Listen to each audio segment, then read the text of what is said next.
Olá, tudo bem? Eu tenho certeza de que está tudo bem com você, porque comigo também sempre tudo azul, tudo blue, como eu sempre falo.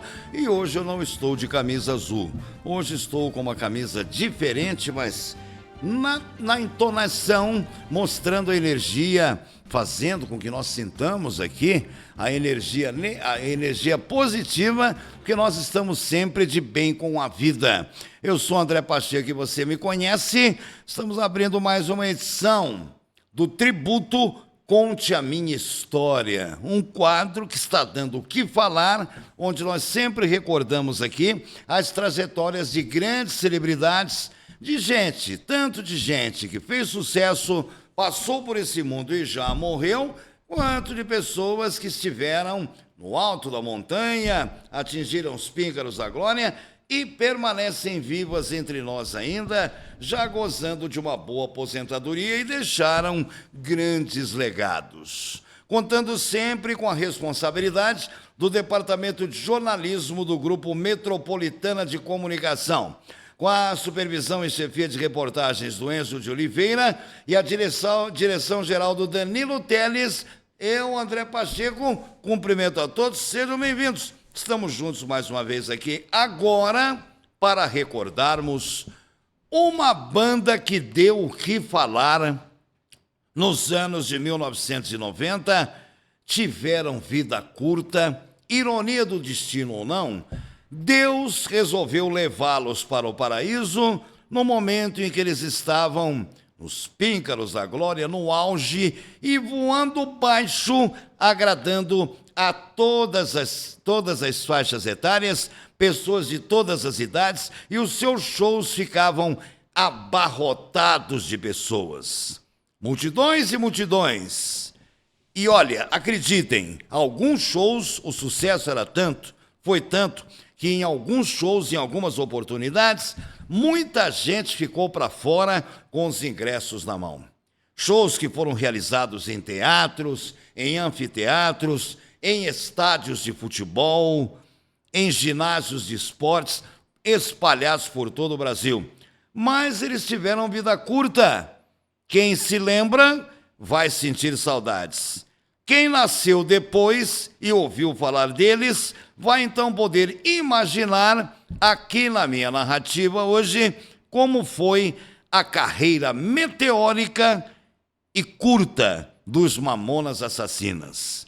Quem não se lembra deles? Dinho, Samuel Reoli, Júlio Razek, Bento, o japonês, e ainda tinha o Márcio Araújo, que era baterista, e que em dado momento, antes que a banda explodisse, pediu para sair, alegando outros compromissos que ele considerava mais importantes na ocasião, e não tinha tempo de conciliar esses compromissos que ele tinha com os horários agendados para os ensaios da banda, que começou em Guarulhos. Dinho era o único que não era da cidade de São Paulo e de nenhum outro grande município da Grande São Paulo. Dinho era baiano, tinha nascido na pequena Irecê, no interior da Bahia, e ainda muito criança, quando ele ainda era muito criança, a família se mudou para São Paulo. O pai, sempre em busca de melhores oportunidades, veio para Guarulhos e por ali se instalou. Guarulhos, todo mundo sabe, é um dos municípios da Grande São Paulo, colado praticamente na cidade de São Paulo. Porque São Paulo cresceu tanto para aqueles lados que engoliu Guarulhos, que apesar de ainda ser um município, muitos ainda o consideram a cidade, como carinhosamente falando, como um bairro da cidade de São Paulo. Quem mora em Guarulhos é São Paulo. Quem mora em Osasco é São Paulo. Quem mora em Barueri é São Paulo. E por aí vai. Dinho, então, quando criança, veio com a família para São Paulo, com o pai acalentando um sonho de melhores oportunidades. E por ali ficaram. E Dinho cresceu. O pai pretendia voltar para a Bahia num curto espaço de tempo, mas se acostumou com a agitação e com a correria da grande cidade e, tendo oportunidades como queria, se sentiu realizado, satisfeito, feliz e disse à mulher: voltaremos para Irecê só a passeio. A Bahia agora será apenas um turismo para a gente. Ficaremos por aqui em Guarulhos, aqui em São Paulo. E Dinho cresceu acostumado com aquele bairro, onde acabou conhecendo, já em tenra idade, na época da adolescência, Samuel Reole, Júlio Razek, Bento, o japonês, e também ainda o Márcio Araújo, que ensaiava como se estivesse numa bateria, tocando em cima, pegando baquetas que ele fazia improvisadas de madeiras e de bambu e batia em pneus que ele encontrava na rua, como se ele estivesse batendo no surdo, no bumbo, no chimbal, na bateria, no bumbão embaixo. Assim ele ensaiava e sonhava em ser baterista. Dinho, então, se reunindo com Samuel Reole, Júlio Razek e Bento, e também o Márcio Araújo, que era o baterista, esse que ensaiava nos pneus, porque não tinha dinheiro para comprar uma bateria e sonhava em ganhar uma bateria. Dinho, então, sonhando com a música, teve a ideia de montar uma banda diferenciada. Começaram a ensaiar numa garagem da casa do próprio Dinho, na cidade de Guarulhos. Vizinhança reclamando de som muito alto, às vezes fora de hora, porque eles eram tão apaixonados pela música, os meninos, que eles não se contentavam em apenas ensaiarem em determinados períodos, em determinados horários do período da tarde, porque eles estudavam de manhã cedo e se estendiam até a noite. Por muitas vezes, o pai e a mãe do Dinho foram chamados por vizinhos que reclamavam do barulho depois das 10 da noite por conta dos ensaios da banda. E todo mundo sabe, está no Código Penal. Nas leis que regem, está tudo no Código Penal brasileiro. Depois das 10, perturbação de sossego público, ou como chamam também, perturbação de sossego alheio, depois das 22 horas. Por muitas vezes vizinhos reclamaram e os pais de Dinho prometiam que a banda ia ensaiar somente no período da tarde. Mas Dinho fazendo muitas composições, colocando músicas em cima de letras e letras em cima de músicas, o tempo do período da tarde ficou curto para os meninos, e que continuavam teimando, ensaiando até 11, 11h30, meia-noite. Teve casos registrados que eles ficaram ensaiando até às 4 horas da madrugada, naqueles finais de semana que a gente chama de prolongados, né? Tipo Semana Santa, Corpus Christi, quando o feriado cai na segunda ou quando cai na sexta, quinta, sexta, sábado, domingo. Eles achavam, então, que eles não estavam incomodando em razão de serem finais de semanas considerados como de feriados prolongados, e imaginavam que os vizinhos iam acordar lá pelas tantas e que não teriam compromisso com o trabalho. Mas se esqueceram que uma cidade como Guarulhos, que tem o mesmo ritmo de São Paulo, muita gente opta por trabalhar no feriado, como até hoje, para ganhar horas extras. E muitas pessoas são vistas em pontos de ônibus, aguardando o ônibus às 4 horas da manhã, sob risco de assalto, de qualquer tipo de coisa, mas tem que trabalhar. A ponto de uma viatura da polícia militar ter sido chamada em certa madrugada, situação que tirou da cama os pais de Dinho, que começaram a ficarem bravos então. Os meninos prometeram então que iriam ensaiar somente no período da tarde. E foram tocando o barco. A primeira ideia de uma banda foi sugerida por um dos integrantes, o nome de Utopia. A ideia de Dinho, no começo, era gravar músicas românticas ou no estilo rock pop, que é o que a gente chama também de música popular brasileira MPB. Algumas românticas ao estilo Dor de Cotovelo, outras no estilo mais progressivo, e gravaram o primeiro disco. O resultado foi um total fiasco.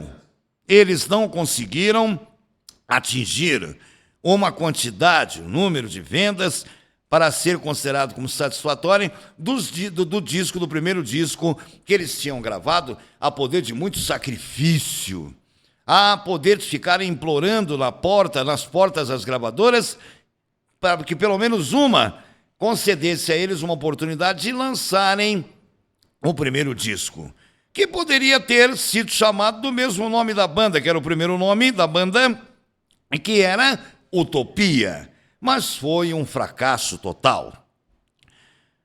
Foram poucas tiragens de vendas que não deu para cobrir nem o buraco do dente, como se diz na gíria popular. Eles tinham conseguido empréstimos em bancos e ficaram endividados até o pescoço, a ponto do pai do Dinho chamá-lo num canto e perguntar: de onde nós vamos tirar dinheiro para pagarmos essa dívida? A partir de um determinado momento, com o fiasco que foi o primeiro nome da banda e o primeiro segmento musical que eles tentaram adotar, e as pessoas não engoliram, não aceitaram, porque não era uma novidade. O estilo musical, de início, na primeira ideia de Dinho, era muito parecido como de tantos outros que se consagraram no estilo rock pop da MPB, da música popular brasileira. E como já estávamos em 1994, chegando, já adentrando o ano de 1995, muitos cantores de rock pop e do estilo MPB, música popular brasileira, já estavam começando a irem para o armário de arquivos, ou seja, as gerações que tinham feito os maiores sucessos, o maior sucesso envolvendo vários profissionais da música popular brasileira entre os anos 80 e 90, a partir de 95, já começaram a irem para o armário. Ou seja, muitos que se consagraram ficaram apenas na lembrança, no flashback e na saudade. Equivale dizer que o rock pop e o estilo MPB, música popular brasileira, estava ficando um pouco deixado de lado. O sertanejo começou a falar mais alto. E também ainda, a era do pagode já estava quase chegando no fim.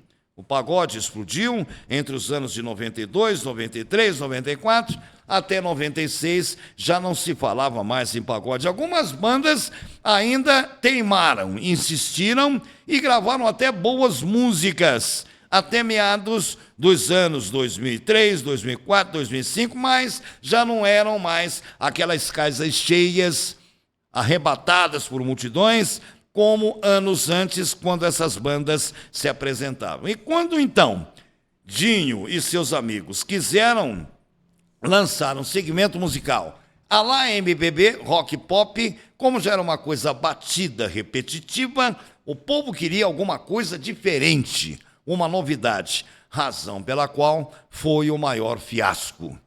Dinho, então, ficou uma noite inteira acordado e teria prometido ao pai: vou arrumar um jeito da gente gravar alguma coisa inédita, diferente e, de preferência, que faça o povo rir.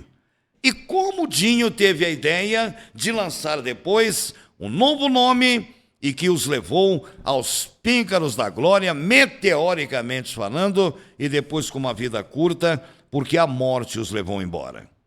Dinho, passando dias depois do puxão de orelhas que levou do pai, pelo fiasco que foi o primeiro disco, e que o aconselhou a tirar o nome Utopia, porque até ironicamente o velho disse a Dinho: até porque utopia não vai colar, porque utopia pode ser dada como sinônimo de sonho. E enquanto o sonho não se torna realidade, ele sempre será sonho. E nós não vivemos de sonho, teria dito o velho para Dinho. Dinho, então, um dia, passando pela Praça da República e também pela Praça da Sé, em São Paulo, onde muitos camelôs se concentram, muitos vendedores ambulantes e aqueles repentistas do Nordeste que, para sobreviver, ficam fazendo versos e prosas, melhor dizendo, com os chapéus jogados de boca para cima no chão, e as pessoas vão passando e jogando moedinhas e tal, e para daqui, para dali, todo mundo sabe como é que funciona. Dinho acabou vendo no meio de tanta gente por ali, que lutava para sobreviver, muito talento, muitos artistas desperdiçados, muitos tesouros perdidos que não tinham sido descobertos e nunca tinham sido revelados. E viu 2 ou 3 rapazes com roupas parecidas com aquelas de presidiários, com listras horizontais em branco e preto, posso até me atrever a dizer, com camisas parecidas com a do 15 de Piracicaba, do primeiro uniforme, que vem com as faixas em horizontais em branco e preto. e calças também com a mesma confecção, e alguns sapatos que pareciam como de palhaços de circo, bicudos na frente, aqueles que lembravam do Aladim da Lâmpada Maravilhosa, lembra? Ele achou aqueles 3 rapazes bizarros. Eles estavam fazendo malabarismos, jogando aqueles bastões para cima, passando por debaixo das pernas, do lado, e o outro equilibrando em cima de um fio, de uma linha, e se caísse, pelo amor de Deus, e juntando multidões para verem os curiosos, passando em aquela roda de gente, vendo aquelas exibições e jogando moedinhas e jogando dinheiro nos chapéus daqueles artistas que ali ficaram. Ele se aproximou então daquele trio.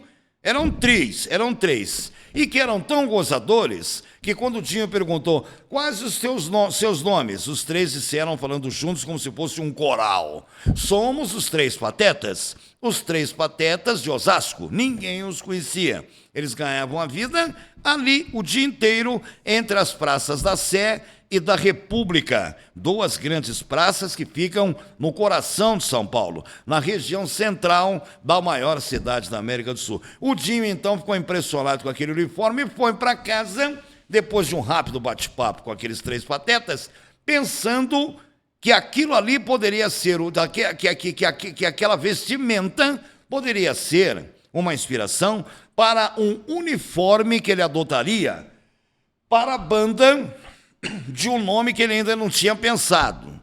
Se reuniu com Samuel Reole, Júlio Razek, Bento e Márcio Araújo, o baterista, que depois saiu, mas ele ainda estava na banda, e disse, estive nas praças da Sé e da República, e hoje na Praça da Sé encontrei 3 caras assim, assim, assado, e contou a história. Eles se reuniram e disseram, bom, se 2 cabeças pensando são melhores do que uma, como diz o ditado, aqui nós somos em 5 cabeças pensando, quem sabe a gente consegue achar uma veia para a gente estourar, porque temos que pagar a dívida para o banco da grana que a gente levantou para a gravação do primeiro disco, que foi um total fracasso. Mas nós não vamos desistir. E o que aconteceu? Como tudo tem que ser quando é para ser, e põe a mão de Deus no meio disso aí, porque para Deus tudo tem a hora certa e o momento certo, o importante é que você não desista dos seus ideais, porque água mole em pedra dura, tanto bate até que fura. Márcio Araújo, que era o baterista, que depois acabou saindo, vejam bem, ele saiu, mas eu estou insistindo no nome dele aqui, porque o nome dele acabou tendo uma vital importância. Não estava no destino do Márcio morrer junto com os companheiros naquele voo que bateu na Serra da Cantareira. Não estava no destino dele. Por isso, então, quis o destino que ele se afastasse por outros compromissos, mas a ideia que ele deu depois, que foi a alavanca para o elevador subir, subir, subir no sucesso, e ninguém mais segurou. Márcio Araújo teria ido a um sítio de um parente num final de semana, que estava liberado nos ensaios, porque os meninos tinham que resolver outras coisas, e de repente viu uma molecada brincando de estilingue, ou metendo mamona no outro, já viu?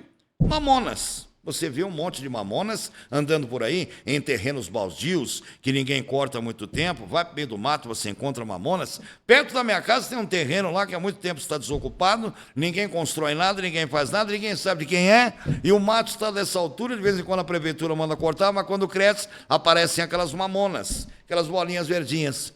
E Márcio viu uma molecada brincando de guerrinha de estilingue, com mamona. E um moleque quase que acertou uma mamonada no olho do colega. Quando adultos que estavam num churrasco no sítio chegaram e disseram, se acerta no olho do moleque é deixar o moleque cego, se é mamona assassina.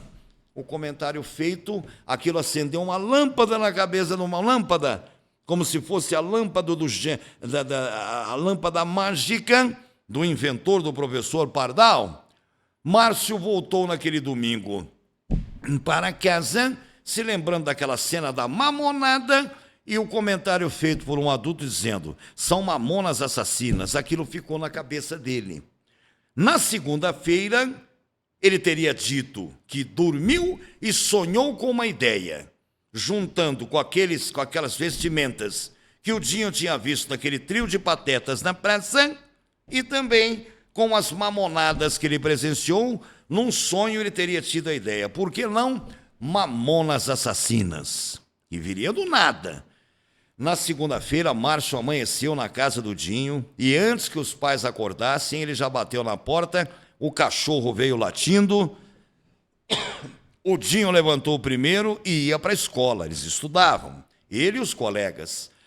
Márcio disse, eu tenho uma ideia, e expôs para ele. Junta com as vestimentas que você viu aquele dia dos Três Patetas na praça, com a cena que eu presenciei esse final de semana no sítio, ali na região de Barueri. Foi por ali que ele tinha estado.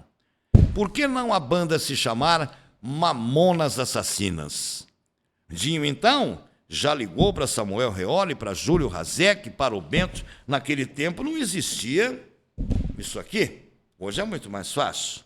Quer dizer, já existia em 95, mas existia aquele chamado aparelho de celular, o chamado tijolão, que a pessoa tinha que amarrar numa cinta aqui, ou prender no canto da calça aqui, ó, onde passa a cinta, para caminhar, e ele ficava chacoalhando assim o tijolão. Parecia que a pessoa tinha um cacetete de guarda ou uma metralhadora ali. Era até engraçado. E naquele tempo, o celular tijolão era coisa só para rico.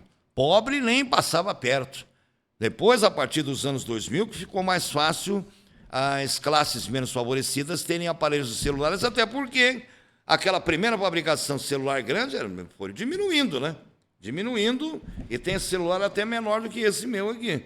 Daqui a pouco eles inventam um do tamanho de um pendrive que vai caber num bolsinho qualquer. Então, Dinho, por conta disso, usar o telefone fixo da casa dele, ligou para Samuel Reoli, Júlio Razek, Bento. Hoje ninguém vai para a escola. Tem prova? Não. Tem prova? Não. Perguntou, tem prova? Eu também não tenho. Mata a aula, a gente quase não falta. Vem todo mundo para cá na garagem, que vai nascer uma nova banda, que o Márcio passou aqui, contou a história para eles foram para lá. Dali nasceu, então, com a aprovação do Samuel Reoli, Júlio Razek e o Bento japonês, a banda Mamonas Assassinas. Dinho, então, apresentou a ideia para a mãe, para o pai e disse para o velho, agora isso aqui vai decolar. Porque nós vamos usar nas nossas músicas uma linguagem coloquial, aquela que o Zé Povão entende, e com erros propositais e catastróficos de português. Porque o povão gosta de coisa errada e gosta de coisa humorística, e nós vamos fazer muita gente rir. Pode acreditar, velho, o Dinho disse ao pai.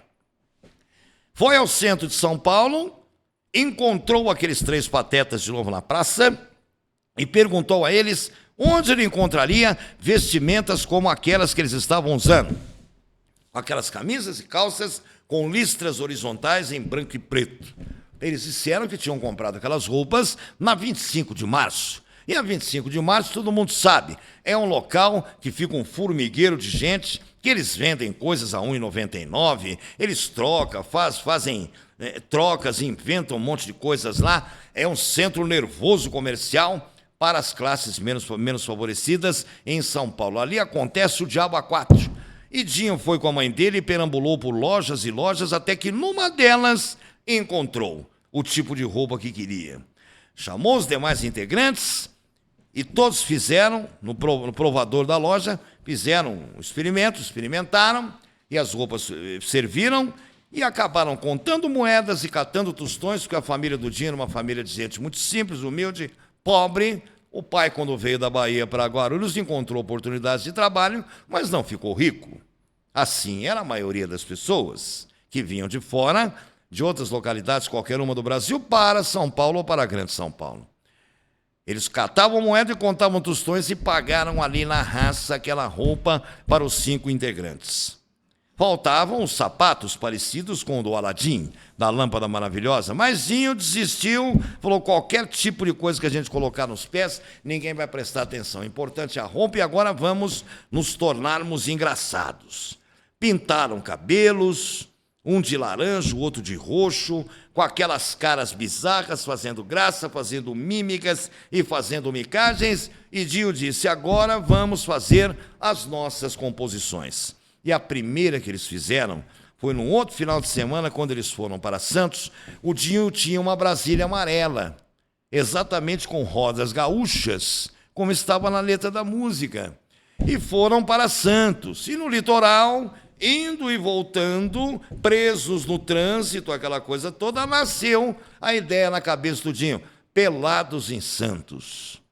E começaram a trocar ideias entre eles dentro da Brasília. E guarda rodoviário parando, e a canetada comendo, ou porque estava com uma lanterna queimada, um farol queimado, o Dinho teria dito: pior do que estamos, não ficaremos. Para não falar palavrão aqui. Mas nós vamos dar a volta por cima, e o Dinho começou a cantarolar o que veio do nada na cabeça dela, na cabeça dele, para os colegas dentro do carro, enquanto eles estavam presos no trânsito, tanto na ida quanto na volta. Imagine você, aquela estrada que liga para Santos, a estrada velha, nova, é um terror aquilo lá. E o Dinho começou: mina, teus cabelos é da hora, teu corpão violão, meu docinho de coco tá me deixando louco, minha Brasília amarela, com a roda gaúcha, e vai daqui, vai dali, e os outros 4 ajudando a fazer um coral. Tudo nasceu ali a música Pelados em Santos. Quando eles conseguiram parar, o Dinho falou: pega o gravador e me dá o violão, que eu vou dar pelo menos uma melodia para a gente não esquecer, que depois a gente vai colocar nos ensaios. E colocaram nos ensaios. E a coisa foi a primeira a ser criada pelos Mamonas Assassinas, já para o lançamento do segundo disco. Aí o Dinho disse: a coisa tem que ser na base da gozação. Erros propositais de português, misturados com gíria de malandro, com gíria do Zé Povão, porque até as crianças vão gostar. Parecia que ele estava prevendo o que ia acontecer. Sobrou até, nas gozações deles, para o Roberto Leal, aquele cantor português que reinou por muitos anos aqui no Brasil. Eles imitaram o cantor português Roberto Leal quando ele cantava o fado, aquele ritmo português, dando aqueles pulinhos, aquela coisa e tal, que me passaram a mão na bunda, falando em português: ainda não comi ninguém, e aquilo arrebentou também, aquela gozação em cima do Roberto Leal. Pronto, era o suficiente. A banda, então, estourou como se você soltasse um caminhão com carga pesado na banguela sem freios. Ninguém segurava mais os meninos. Nasceu ali, os Mamonas nasceram ali. Os Mamonas Assassinas, com a ideia do Márcio, com o que o Dinho tinha visto na praça, os Mamonas Assassinas então começaram a voar embaixo. Para todos os lugares que eles iam, muita gente ficava com ingressos para fora. Teve lugares que teve muita confusão, deu polícia, deu boletim de ocorrência, teve agressão de gente brigando com gente, muitas pessoas brigando entre elas, no público lá fora que não tinham conseguido entrar, famílias levando, e o que o Dinho previu se confirmou. 50% do grande público dos Mamonas era composto de crianças. Crianças entre os 5, 6, 7, 8, 9 até 10 anos de idade. Mas todas as outras faixas etárias, eles conseguiram agradar também, porque até os adultos gostavam de ouvir as músicas para darem risada em momentos descontraídos, em pistas de danças em casas de baladas, em churrascos em casa com os amigos. Os CDs chegavam nas lojas, ainda tinha CD. Os CDs entravam nas lojas e saíam do jeito que tinham entrado.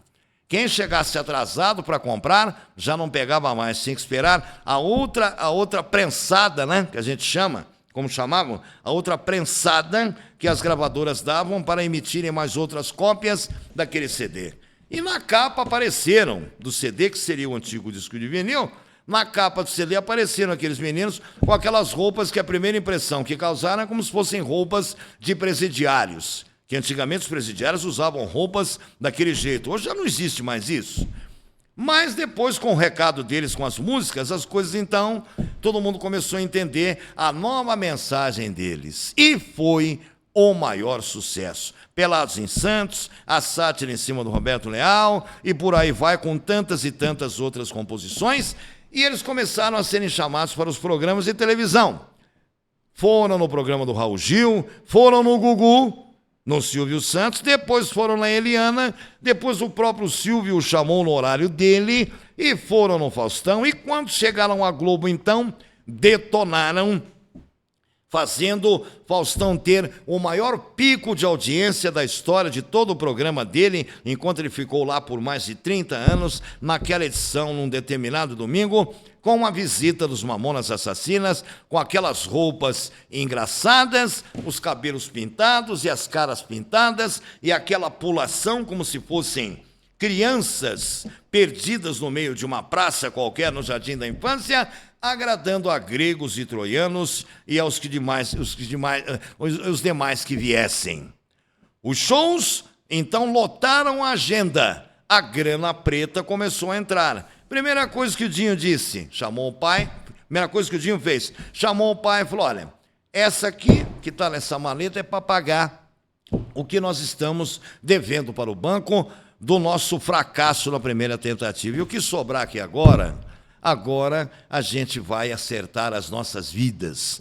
Combinou com os demais integrantes, mas, detalhe, antes do primeiro show, eles conseguiram gravar o disco, mas antes do primeiro show, Márcio Araújo, que era o baterista, aproveitou uma das reuniões da banda, que sempre aconteciam essas reuniões antes de iniciarem todos os ensaios, na garagem ainda, da casa do Dinho em Guarulhos. Márcio disse que ia se desligar da banda porque tinha compromissos que ele julgava mais interessantes, mais importantes para a vida dele, e não podia conciliar com os ensaios da banda.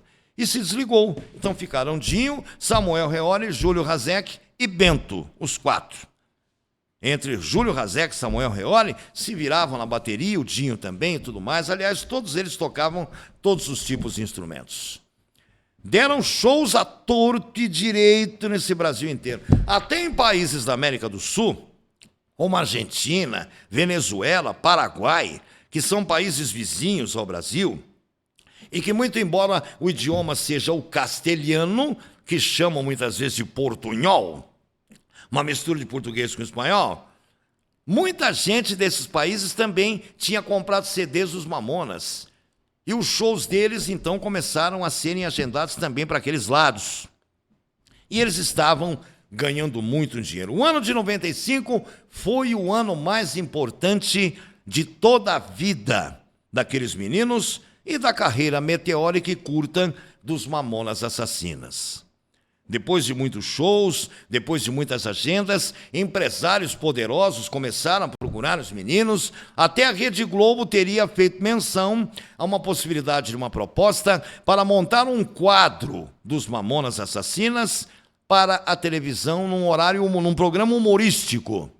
Até Chico Anísio, com a antiga escolinha do professor Raimundo, teria ligado para Dinho e que teria querido marcar um encontro para propor a ele, a Samuel Reoli, Júlio Razek e Bento, que participassem da escolinha do professor Raimundo por serem personagens engraçados. Chico Anísio, na ocasião, disse que estava querendo dar uma mudada, uma reformulada no guarda-roupas, vamos dizer assim, no elenco da escolinha do professor Raimundo, porque alguns humoristas mais veteranos estavam desistindo e saindo por outros compromissos, como Costinha, Walter Dávila, entre outros, e Chico Anísio ficou preocupado e precisava reformular aquilo. Mas os meninos não aceitaram. Disseram que não teriam tempo para fazerem a ponte aérea São Paulo-Rio, porque teriam que gravar a escolinha com o Chico Anísio na Globo, no Jardim Botânico, no Projac, no Rio de Janeiro, e não tinham condições.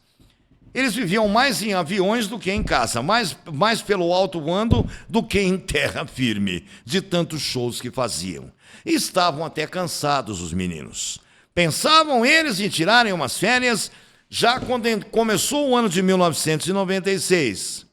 Eles teriam aventado a possibilidade de fazerem uma viagem, uma turnê pelos Estados Unidos, na América do Norte, visitarem a Europa, aproveitarem a grana preta que estavam ganhando e descansarem para tirarem um pouco o estresse, descarregarem as suas pilhas de tantos shows. Já não podiam mais saírem nas ruas, eram reconhecidos com extrema facilidade. Dinho tinha uma namorada fixa que morria de ciúmes do acesso das outras meninas quando eles chegavam nos camarins antes de iniciarem os shows, porque eles abriam para a imprensa, para entrevistas coletivas e não negavam autógrafos e uma atenção especial e um carinho pelos fãs. Vinham pessoas de todas as idades atrás dos Mamonas Assassinas. Tinha aquela história do mulherio, aquelas que ficavam no gargarejo e paqueravam os integrantes. A namorada de Dinho, então, com medo de perdê-lo, começou a acompanhar a banda para ser uma espécie de um escudo para impedir que as meninas se aproximassem do Dinho. Os demais integrantes não tinham compromisso sério com ninguém, mas foram arrumando namoradas fixas. E aí a banda ficou um pouco mais estabilizada, até pelo controle psicológico e emocional, pelo assédio dos fãs. E muitas crianças tiravam fotos com os Mamonas Assassinas. Eles fizeram a alegria de muitos baixinhos, como a Xuxa chamava, não é verdade? Mas quem podia imaginar que depois que eles estavam voltando de um show na cidade de Brasília, aquele avião, quem poderia imaginar que aquele avião fosse bater na Serra da Cantareira? Só que um pouco antes, importante que nós lembremos aqui, uma semana antes, o penúltimo show dos Mamonas Assassinas tinha sido aqui em Piracicaba. E eles pararam a cidade. A cidade não fazia mais outra, o povo de Piracicaba não fazia mais outra coisa naquele dia, a não ser concentrar-se todo para o show dos Mamonas, que foi um verdadeiro sucesso.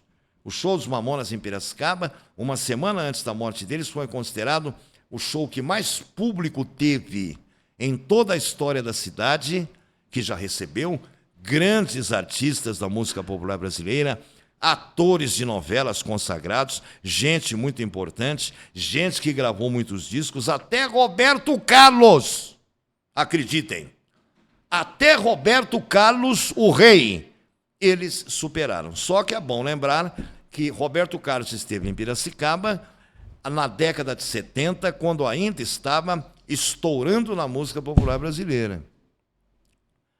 Mas até o show de Roberto, que teve um grande público na ocasião, que Roberto já era famoso. Depois ele se consagrou muito mais. Na década dos anos 1970, em Piracicaba, até o show do Roberto, os Mamonas superaram, em termos de público e bilheteria.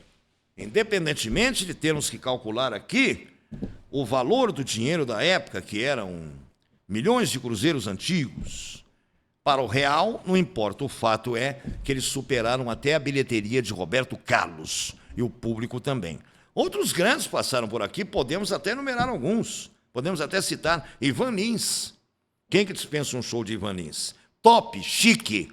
Guilherme Arantes, top, chique. Jane Duboc, top, chique. Marina Lima, top, chique. Djavan, até o Djavan eles superaram em Piracicaba. Naquela semana, após o show em Piracicaba, Samuel Reoli e Júlio Razek, numa determinada manhã, entre a quarta e a quinta-feira seguintes da semana seguinte, depois do show de Piracicaba, antecedendo 72 horas antes para o show de Brasília, Samuel Reoli e Júlio Razek se reuniram com Dinho e Bento antes de terminarem o último ensaio na quinta-feira, para depois se prepararem para o show em Brasília. Eles teriam comentado com o Dinho que tinham tido um sonho na madrugada anterior, onde nesse sonho eles se encontravam dentro de um avião e que de repente o avião bateu e começou a cair. Samuel Reoli e Júlio Razek tiveram esse pressentimento, uma premonição no sonho, e comentaram com o Dinho antes de iniciarem o ensaio, numa última reunião do último ensaio, numa quinta-feira, 2 dias antes da viagem para Brasília. Quando eles disseram que ambos tinham sonhado, quando o primeiro contou o sonho, o outro que ficou quieto escutando do lado, disse: eu sonhei a mesma coisa, que estávamos no avião, voltando para Guarulhos, depois de um show, e eu também sonhei que o avião bateu em alguma coisa e começou a cair.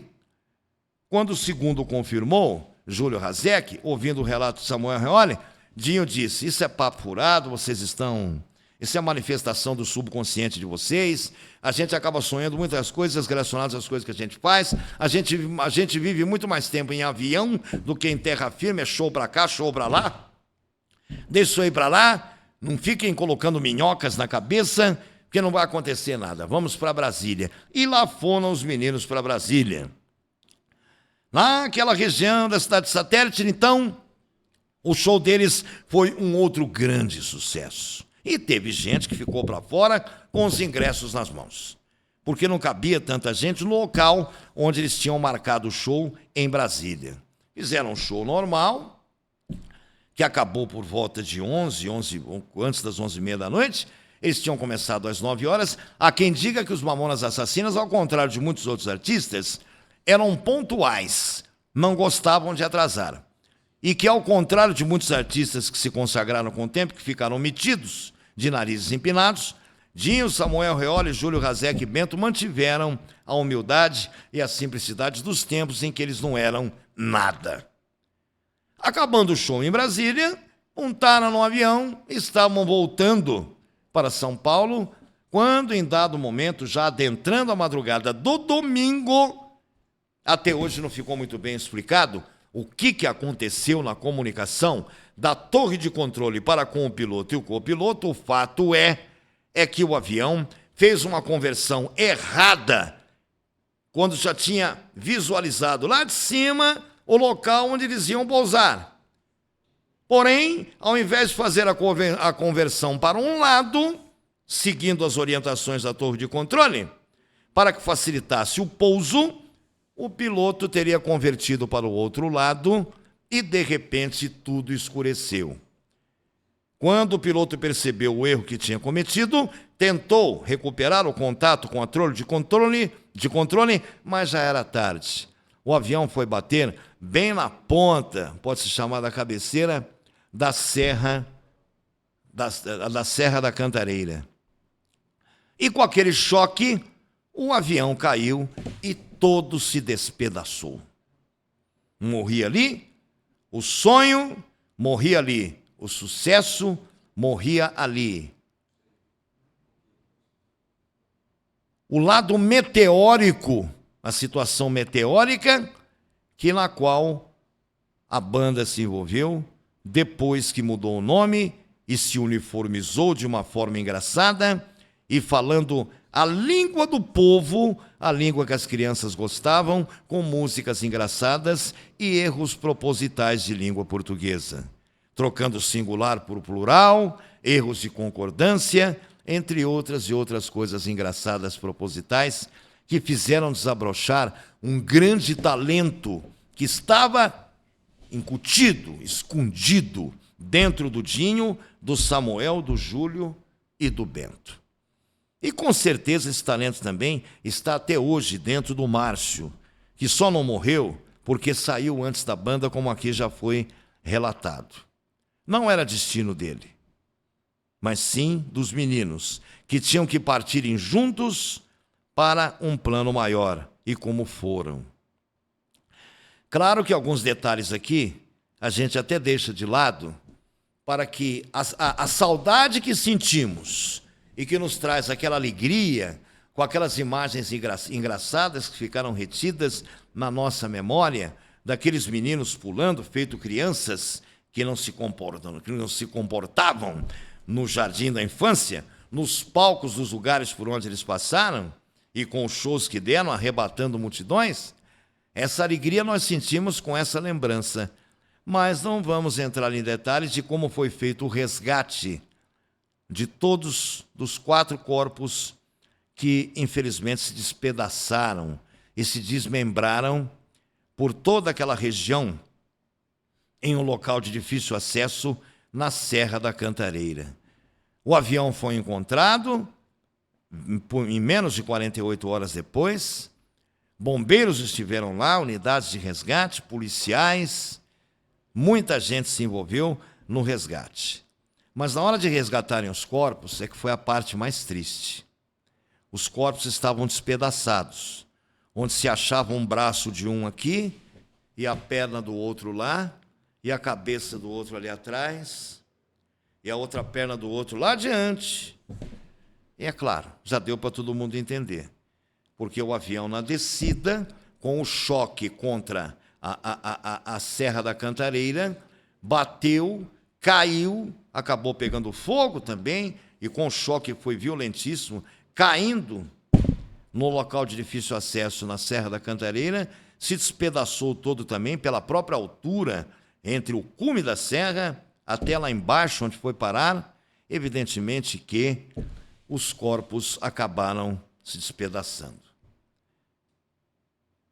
Os profissionais de resgates, quando encontraram os pedaços dos corpos, foram juntando e até pediram à imprensa que não evidenciasse muito aquelas cenas, a toda a imprensa em geral, para que as crianças daquela época, que hoje são adultos e adultas, homens e mulheres, adultos e adultas, naquele tempo eram crianças, para que aquelas crianças, que hoje são adultos e adultas, não vissem aquilo na televisão, porque iam perguntar aos pais o que tinha acontecido. Até crianças que se alegravam com os Mamonas, mas que não tinham ainda atingido um nível de entendimento, perguntavam aos pais, depois daquilo que aconteceu, o que tinha acontecido com os Mamonas e por que o Dinho e os outros 3 não apareciam mais na televisão e não se apresentavam mais em shows. Coube aos pais falarem para os meninos como você, pai, você, mãe, que está assistindo essa edição de hoje do Tributo, como você, pai, você, mãe, que está nos assistindo nesse momento, por muito tempo enganou seus filhos quando eles não tinham um grau de entendimento, tentando convencê-los de que o Papai Noel existe. E do mesmo jeito que quando eu era criança e ouvia aqueles disquinhos de historinhas infantis, eu acreditava que o lobo mau do Chapeuzinho Vermelho existia. E para aquelas crianças que hoje são adultos, os pais disseram: Dinho, Samuel Reoli, Júlio Razek e o Bento viraram anjinhos e foram fazer companhia para o Papai do Céu. Era a única linguagem que se podia usar com crianças, para que não ficassem traumatizadas. E quando a televisão começou a mostrar os resgates dos corpos, mesmo com uma certa prudência e cobrindo com manchões certas imagens, que é a obrigação da imprensa, em cumprimento à lei também, para não chocar os telespectadores, muitos pais e mães tiravam as crianças das salas de suas casas para que as crianças não vissem aquilo. Para que as crianças fossem dormir com aquela lembrança alegre do Dinho, abraçando Samuel Reoli, que beijava Júlio Razek, que puxava o Bento pela cintura, naquelas palhaçadas que ele faziam, cantando as músicas engraçadas que os levaram ao topo máximo, aos píncaros da glória. Eles partiram e a televisão brasileira perdeu, a música popular brasileira perdeu, em tenra idade. Eram jovens os meninos. Nenhum deles tinha chegado ainda à faixa etária dos 30 anos de idade. Estavam entre 20 e 20 e poucos anos. A namorada de Dinho até hoje conserva, num local que ela improvisou na casa dela, fotos, momentos que ela passou com o namorado, e ela jura de pé juntos até hoje que Dinho foi o único homem que ela amou verdadeiramente na vida dela. Porque as outras namoradas que Samuel, Júlio e Bento arrumaram foram aventuras passageiras e que depois desapareceram com o tempo e não o que aconteceu com eles não as atingiu. Porque quando eles sofreram um acidente e morreram, elas já não estavam mais nas vidas deles há muito tempo. Porque depois delas, outras passaram. Vida de artista, a fila anda, vida que segue. Mamonas Assassinas foi a banda que mais vendeu cópias. Milhões e milhões e milhões de cópias comparadas a outros artistas, porque foi uma banda que, além de meteórica como foi, ela conseguiu agradar a todas as faixas etárias. Desde crianças de 5 a 7 a 8 anos de idade, até pessoas de 50, 60 anos, 70, até os idosos brincavam com as crianças quando viam shows dos Mamonas e compravam CDs e ouviam em casa em festinhas de aniversário de crianças, e os idosos brincavam com as crianças e dançavam as músicas dos Mamonas com as crianças no colo, e com um chapeuzinho de palhacinho e soprando a velhinha no bolo e cantando parabéns. Por isso os pais disseram: o Dinho, o Samuel, o Júlio e o Bento viraram anjinhos e foram fazer companhia para o Papai do Céu. Porque as crianças também eram anjinhos, que na mais pura essência da inocência se divertiam com seus coraçõezinhos puros, com aquele trabalho também que era feito por aqueles meninos, de uma forma pura, que até parecia que era ingênua e inocente, mas não era, porque eles eram adultos, mas tinham um talento invejável. Quis o destino que eles partissem desse mundo. Mas eles não deixaram apenas um legado. Eles ficaram eternizados por terem agradado a todas as faixas etárias. E quando se diz ninguém é insubstituível, eu até concordo. Mas, do mesmo jeito que igual a Pelé, fizeram e jogaram uma forma fora e não vai surgir outro igual, igual aos Mamonas Assassinas, não vai surgir outra banda igual. Pode surgir qualquer outra que faça um sucesso de uma forma diferente e que atinja um público diferenciado e que chegue até os píncaros da glória. Mas igual aos Mamonas, nunca mais. Eu sou André Pacheco e você me conhece, contando com assistência técnica, a supervisão e a chefia de reportagens do Enzo de Oliveira e a direção geral do Danilo Teles, daqui diretamente do Grupo Metropolitana de Comunicação, da Rádio e TV Metropolitana de Piracicaba. Eu me despeço, mas claro, sabe aquela coisa? Eu nunca vou dizer adeus. Tem aquela brincadeira que diz, por falta de adeus, até logo. Eu digo isso porque eu vou voltar com mais uma edição, em breve, do Tributo. Conte a minha história. Um forte abraço a todos e até o nosso próximo encontro.